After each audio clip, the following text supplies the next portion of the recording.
Kali ini saya akan mereview hasil presentasi kelompok 7 dengan judul Bagian-bagian karya ilmiah. Bagian-bagian karya ilmiah. Koper. Koper merupakan halaman pertama yang terlihat dari sebuah karya tulis. Koper memiliki suatu keberadaan yang penting dalam penulisan karya tulis ilmiah, yaitu sebagai daya tarik serta memudahkan pembaca untuk mengetahui gambaran umum mengenai isi sebuah karya tulis ilmiah. Bagian-bagian koper. Yang pertama, keterangan jenis karya tulis ilmiah. Yang kedua, judul karya tulis ilmiah. Yang ketiga, tujuan karya tulis ilmiah. Yang keempat, logo instansi atau logo lembaga. Yang kelima, nama penulis atau nama peneliti atau nama penyusun. Yang keenam, nama instansi atau nama lembaga. Yang ketujuh, yang terakhir, tempat dan tahun pembuatan. Kata pengantar. Pada halaman kedua, karya tulis ilmiah berisi mengenai kata pengantar. Kata pengantar berisi mengenai ucapan syukur kepada Tuhan dan ucapan terima kasih kepada rekan, kolega, dan pihak-pihak yang telah membantu penulis menyelesaikan karya tulis ilmiahnya. Di akhir ucapan terima kasih disertakan kata penulis tanpa menyebutkan nama. Abstrak. Kata abstrak ditulis di bagian tengah halaman.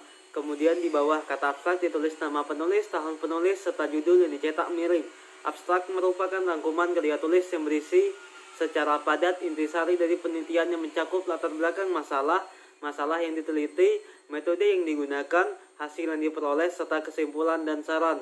Di bawah rangkuman isi karya tulis, kata-kata kunci diberikan. Abstrak bermanfaat untuk membantu pembaca menemukan gambaran mengenai isi karya tulisnya sesuai dengan kebutuhan minat dari pembaca dan perlu untuk dibaca lebih lanjut. Daftar isi. Daftar isi dimaksudkan untuk memberikan gambaran secara menyeluruh isi karya tulis ilmiah dan sebagai petunjuk bagi pembaca yang ingin langsung dilihat suatu bab atau subbab dalam daftar isi, tertera urutan jadwal, urutan judul, bab, subbab, disertai nomor halamannya. Daftar tabel. Daftar tabel adalah kumpulan beberapa urutan tabel yang menunjang pembuatan karya tulis ilmiah. Daftar tabel adalah rincian tabel yang berada di halaman tersendiri, terletak sebelum bab 1. Dalam suatu penelitian, di dalamnya memuat nomor tabel, judul tabel, dan nomor halaman letak tabel berada. Bab 1 pendahuluan. Yang pertama, latar belakang masalah, menjelaskan alasan dan dasar pemilihan topik. Yang kedua, rumusan masalah, permasalahan yang akan dibahas. Ketiga, batasan masalah. Yang keempat, tujuan penelitian, yaitu pernyataan yang mengacu pada pertanyaan rumusan masalah. Yang kelima, hipotesis, pernyataan sesuatu yang dianggap benar namun masih harus dibuktikan melalui penelitian. Dan yang terakhir, manfaat penelitian, tertulis manfaat-manfaat yang diperoleh dari penelitian. Bab 2, landasan teori. Landasan teori adalah seperangkat definisi, konsep, serta proporsi yang telah disusun rapi serta sistematis tentang variabel-variabel dalam sebuah penelitian. Landasan teori ini akan menjadi dasar yang kuat dalam sebuah penelitian yang akan dilakukan. Oleh karena itu, dalam sebuah penelitian akan dihasilkan sebuah teori baru yang valid serta solid. Bab 3, metode penelitian. Pengertian metode penelitian adalah langkah yang dimiliki yang dilakukan oleh peneliti dalam rangka untuk mengumpulkan informasi atau data serta melakukan investigasi pada data yang telah didapatkan tersebut.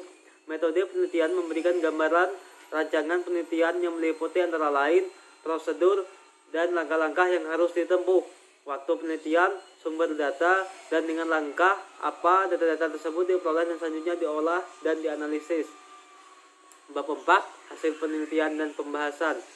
Bab ini merupakan bab yang paling penting dalam penulisan karya ilmiah, karena dalam bab ini dilakukan kegiatan analisis data, sintesis pembahasan, interpretasi penulis, pemecahan masalah, dan temuan baru yang diformulakan jika ada. Pembahasan harus menjelaskan tentang hasil penelitian, baik sesuai maupun tidak sesuai dengan hipotesis. Uraian meliputi penjelasan secara teoretik, baik secara kualitatif, kuantitatif, atau secara statistik. Hasil berupa data penelitian yang telah diolah dan dituangkan dalam bentuk tabel, grafik, foto, atau gambar. Bab 5, penutup. Bagian-bagian penutup yaitu kesimpulan dan syarat. Kesimpulan merupakan pernyataan singkat dan tepat yang dijabarkan dari hasil penelitian dan pembahasan untuk menjawab tujuan penelitian. Yang syarat Saran merupakan pendapat penulis untuk kesempurnaan penulisan karya tulis yang lebih lanjut dan juga merupakan masukan mengenai hasil temuan penelitian. Daftar pustaka. Daftar pustaka berisi tentang referensi-referensi yang digunakan penulis sebagai bahan dasar penulisan karya ilmiah. Referensi ini dapat berasal dari buku ataupun website. Lampiran. Lampiran merupakan bukti-bukti pendukung atau otentik yang dilakukan saat penelitian. Misalnya angket, penelitian, daftar pertanyaan, wawancara, dan hasil wawancara. Sekian hasil rangkuman saya mengenai bagian-bagian karya tulis ilmiah. Saya akhiri. Wassalamualaikum warahmatullahi wabarakatuh. Terima kasih.